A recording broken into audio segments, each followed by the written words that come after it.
Hello friends, I hope आप सभी बढ़िया होंगे। इस वीडियो में हम लोग डीएनए से रिलेटेड नीट के लिए कुछ इम्पोर्टेंट क्वेश्चंस करेंगे। तो चलिए स्टार्ट करते हैं आज का वीडियो। फर्स्ट क्वेश्चन है, डीएनए के खंडों को जोड़ने का कार्य करने वाला एंजाइम है। ऑप्शन है हमारे DNA polymerase first, DNA polymerase third, DNA ligase एवं एंडोन्यूक्लियस। तो राइट ऑप्शन है इसका डीएनए लाइगेज। नेक्स्ट, डीएनए की प्रतिकृति होता है। ऑप्शन है 2 to 5 दिशा में, 3 to 5 दिशा में, 3 to 5 एवं 5 to 3 दोनों दिशाओं में, उपरोक्त में से कोई नहीं। तो इसका जो राइट आंसर है वह 3 to 5 एवं 5 to 3 दोनों दिशाओं में डीएनए का रेप्लिकेशन होता है। नेक्स्ट, संरचनात्मक जीन्स की क्रिया नियंत्रित होती है। तो संरचनात्मक जो जीन है उसकी क्रिया नियंत्रित होती है। ऑप्शन है प्रमोटर द्वारा, ऑपरेटर द्वारा, लाइगेज द्वारा या रेगुलेटरी जीन द्वारा। तो जो इसका राइट आंसर है वह है ऑपरेटर द्वारा। ओके, नेक्स्ट, श्रृंखला समापन कोडोन या स्टॉप कोडोन्स होते हैं। तो जो 3 स्टॉप कोडोन होते हैं या टर्मिनेटिंग कोडोन भी कहते हैं इनको, कौन से हैं? तो इसका जो राइट आंसर है वह है the, UAG, UGA and UAA। तो राइट आंसर है इसका the. Next question, lac operon परिकल्पना में संरचनात्मक जीन का अनुक्रम होता है। अनुक्रम होता है, कौन सा अनुक्रम होता है? तो इसका राइट आंसर है lactose Z, lactose Y and lactose A। Right answer इसका द। फ्रेंड्स, जो लैक ओपेरॉन जो होता है उसके अंदर फॉर एग्जांपल ये वाला है, इसके अंदर यहाँ पे बीच में होता है ऑपरेटर, उसके साथ ही यहाँ पर जो स्ट्रक्चरल जीन बनते हैं उनका सीक्वेंस होता है Z, Y एंड A। ये इसका सीक्वेंस हो जाएगा। ओके, नेक्स्ट,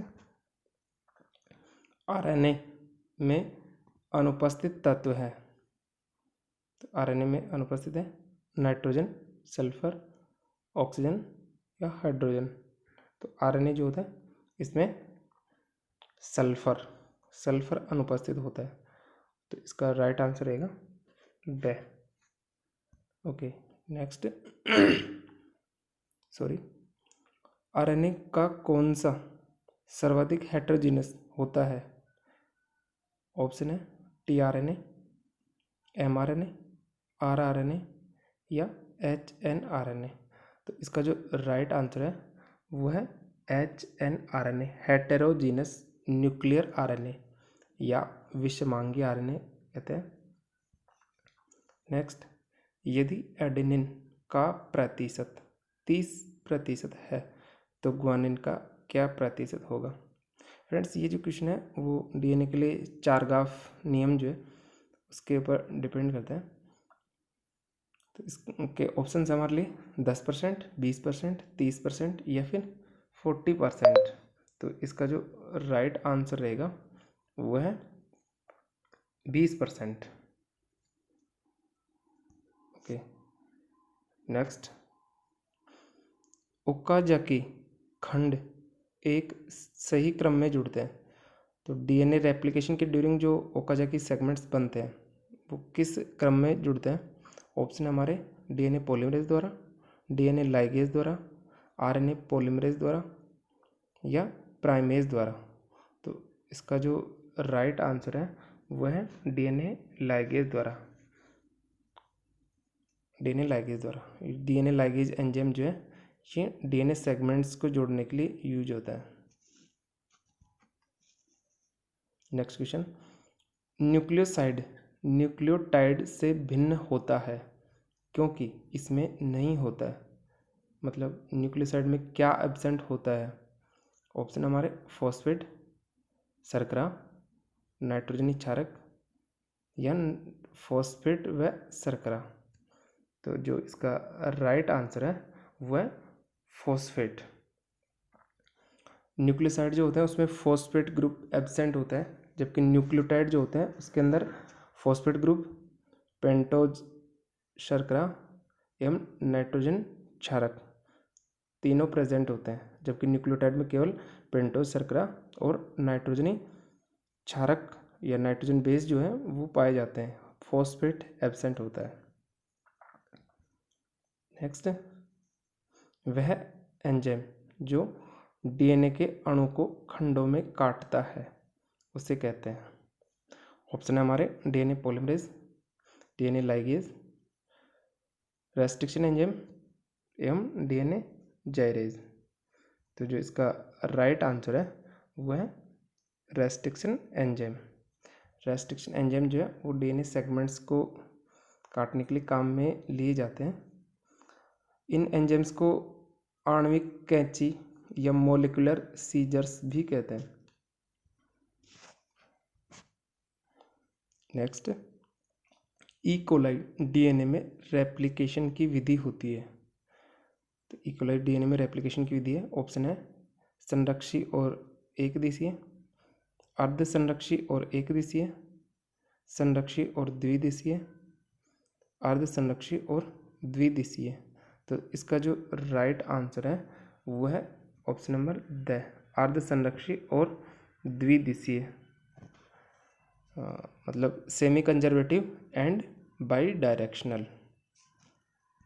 नेक्स्ट, ओकाजाकी खंड किस समय दिखाई देते हैं? मतलब ओकाजाकी जो सेगमेंट होते हैं वो कब बनते हैं?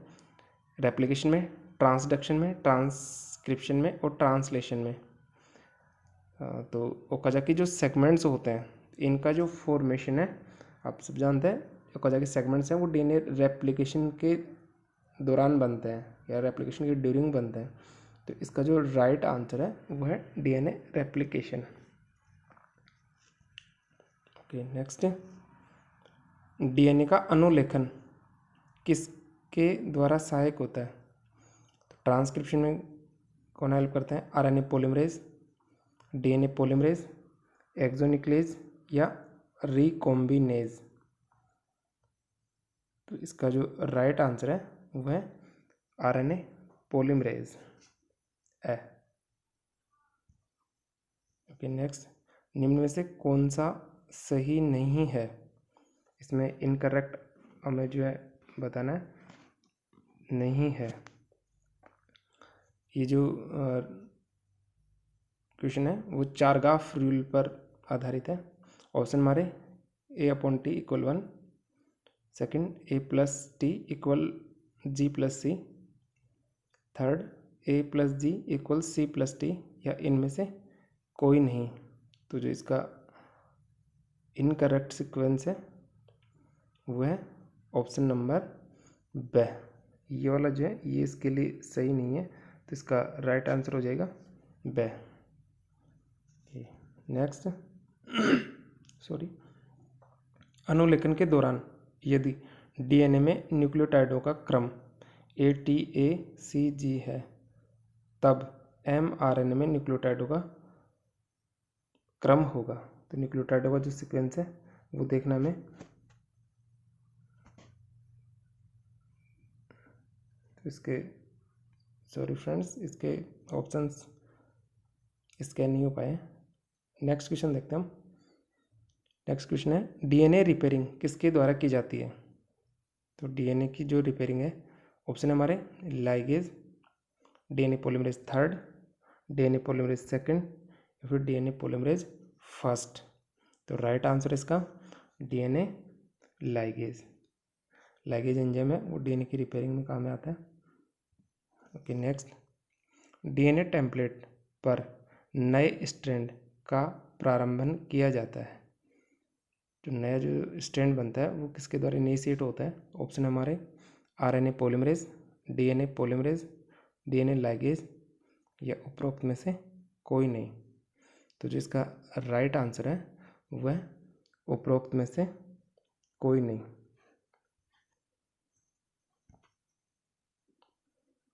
नेक्स्ट, यदि दिए गए डीएनए खंड में ग्वानिन के न्यूक्लियोटाइड्स की संख्या 75 और थाइमिन के 75 है तो उस खंड में कुल उपस्थित न्यूक्लियोटाइड्स की संख्या होगी। तो इसका जो राइट आंसर है वो है option number the 300। Okay, next question. Super coiled DNA पाया जाता है। सुपर कोइल्ड डीएनए कहाँ पे प्रेजेंट होता है? ऑप्शन हमारे प्रोकैरियोट एवं यूकैरियोट्स में, केवल यूकैरियोट्स में, केवल प्रोकैरियोट्स में और उपरोक्त में से कोई नहीं। तो जो इसका राइट आंसर है वह है ए, प्रोकैरियोट्स और यूकैरियोट्स दोनों में। Okay, next. गर्म करने के बाद डीएनए के विघटन या डिजनरेशन का अध्ययन निम्न में से किसकी तुलना करके किया जाता है? ऑप्शन है A/T, G/C, थर्ड शर्करा रेशियो फॉस्फेट या न्यूक्लियोटाइड्स की संख्या। तो जो इसका राइट आंसर है वह है न्यूक्लियोटाइड्स की संख्या। Next question. वाटसन और क्रिक के डबल हेलिक्स मॉडल को किसके द्वारा जाना जाता है? वाटसन और क्रिक ने जो मॉडल दिया था वो कौन से डीएनए का मॉडल था? ऑप्शन हमारे cDNA, bDNA, zDNA और ddNA। तो इसका जो राइट आंसर है वो है ऑप्शन नंबर bDNA। वाटसन और क्रिक का जो डबल हेलिकल मॉडल है वो bDNA मॉडल था। Okay, next. 64 कोडोन में से 61 कोडोन्स 20 एमिनो अम्लों को कोड करते हैं, यह कहलाता है। तो क्या कहलाता है? कोडोनों की बॉबलिंग, जीन का अतिव्यापन, कोडोन्स की सार्वत्रिकता या जेनेटिक कोड का हास्य। तो ये जो है इसको कहते हैं जेनेटिक कोड का हास्य। Option number the. Okay, next. Operon अवधारणा में रेगुलेटर जीन किस तरह कार्य करता है? ऑपरेटर अवधारणा में जो रेगुलेटर जीन है उसका फंक्शन है किसकी तरह रिएक्ट करता है? ऑप्शन है रिप्रेशर, रेगुलेटर, थर्ड इनहिबिटर और द सभी। तो जो इसका राइट आंसर है वह है रिप्रेशर। रिप्रेशर की तरह बिहेव करता है, एक्ट करता है। Okay, next. संरचनात्मक जीन की क्रिया किसके द्वारा नियंत्रित होती है? तो संरचनात्मक जो जीन है वो किसके द्वारा रेगुलेट होता है? ऑप्शन हमारे ऑपरेटर, प्रमोटर, लाइगेज या रेगुलेटरी जीन। तो ये जो है वो ऑपरेटर द्वारा नियंत्रित होती है। Okay, next question. निम्न में से कौन सा कोडोन UGC के समान सूचना को कोड करता है? ऑप्शन हमारे UGU, UAG, UGA and UGG। तो राइट ऑप्शन जो है इसका वो रहेगा UGU, option number A. Next. Gene का वह भाग जो अनुलेखित होता है परंतु उसका अनुलिपीकरण नहीं होता है।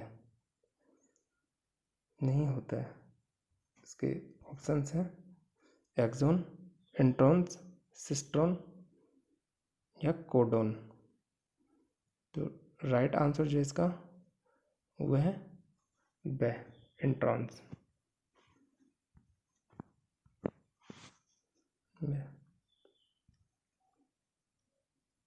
नेक्स्ट, पॉलीपेप्टाइड श्रृंखला का प्रोटीन संश्लेषण में प्रारंभिक उत्प्रेरण किस पदार्थ द्वारा होता है?